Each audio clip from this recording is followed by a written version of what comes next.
மயிலேறும் காட்சி எழுயாவும் ஒளி வீசும் தெய்வாம்சமே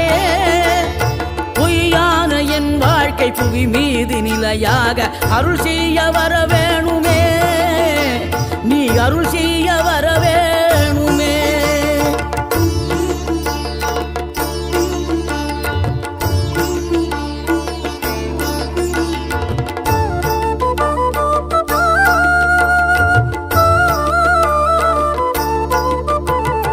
இகழ்தலையும் புகழ்தலையும் ஒரு முகமாய் கருதும்படி செவி உரைத்த முத்து குமரன்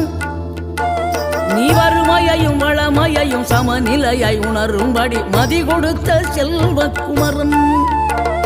தடை 100 வந்தாலும் செயல் வெற்றியாக்கி தரும் தாராள குணம் கொண்டவன் நீ வலை வீசும் அறிவுக்கு தொலைவானவானாகி